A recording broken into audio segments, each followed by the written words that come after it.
On October 15, 1976, in Massapequa, New York, a 74-year-old man died in his home at the Harbor Green Estates.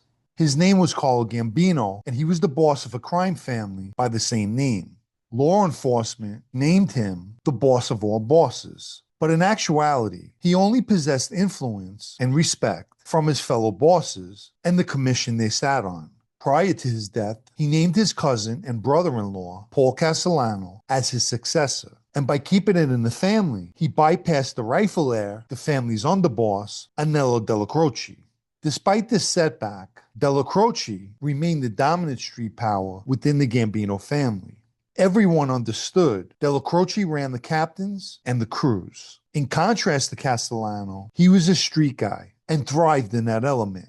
That same year, Bonanno boss Philip Rastelli was sentenced to 10 years for extortion and criminal contempt. At the time, Bonanno captain Carmine Galante made an attempt to seize control of the family by making himself the unofficial acting boss, a position not received or recognized by the commission, a ruling committee of decision makers. Galante's entry into the drug trade took place in the 1950s.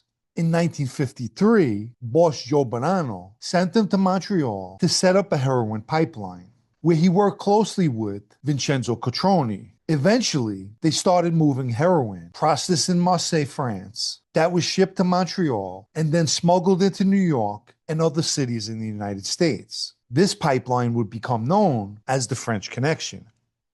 The Canadian government eventually deported Galante in 1956. In October of 1957, Galante accompanied Bonanno to an infamous summit in Palermo, Sicily, where they met with Lucky Luciano and over a dozen mafiosi. The main topic of discussion was, of course, narcotic trafficking.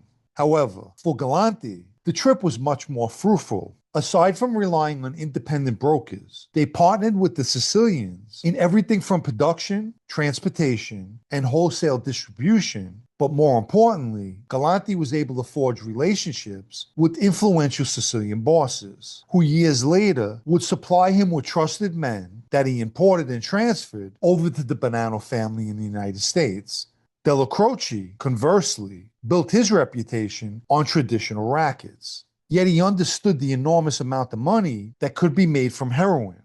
He almost certainly allowed narcotic trafficking to exist, as many of his protégés became involved in the business. However, there's nothing to suggest that Dellacroce was personally involved in narcotic trafficking. After all, drugs were outlawed in Cosa Nostra.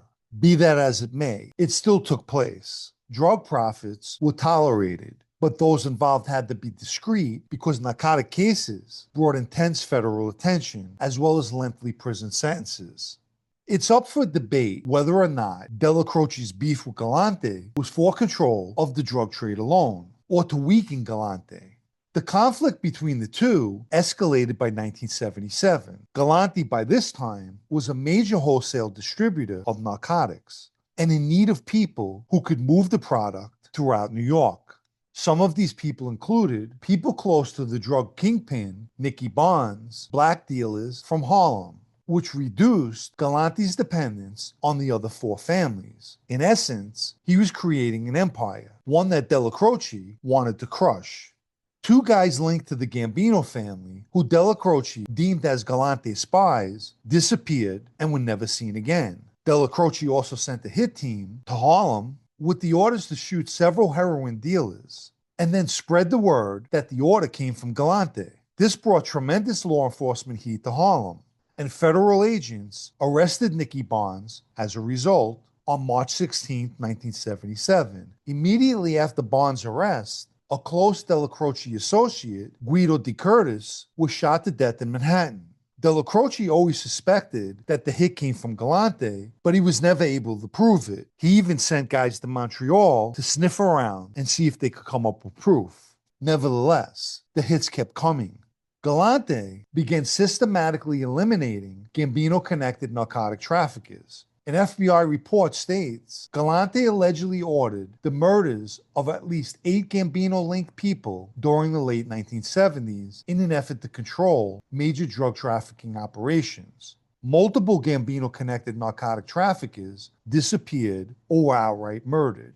During this time frame, Galante was also suspected of firebombing Gambino-linked pizzerias, ones that were involved in the narcotic business.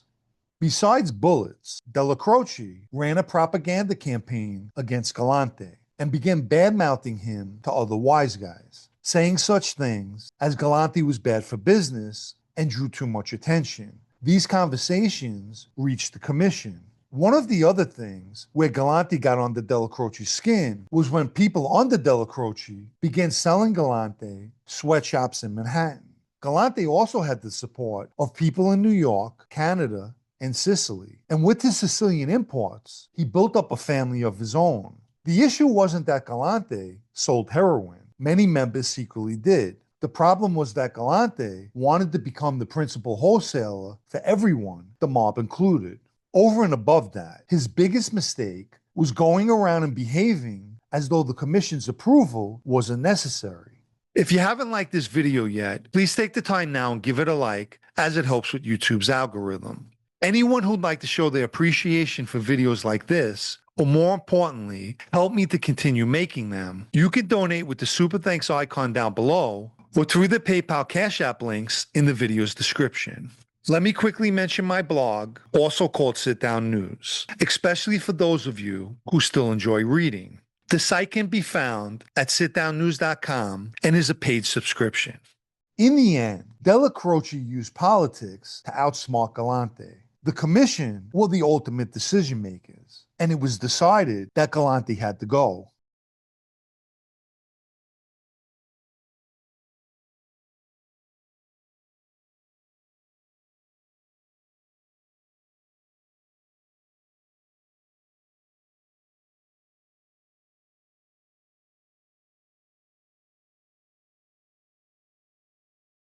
And Dellacroce was a commission representative, ensuring that the hit would go smoothly and be a success.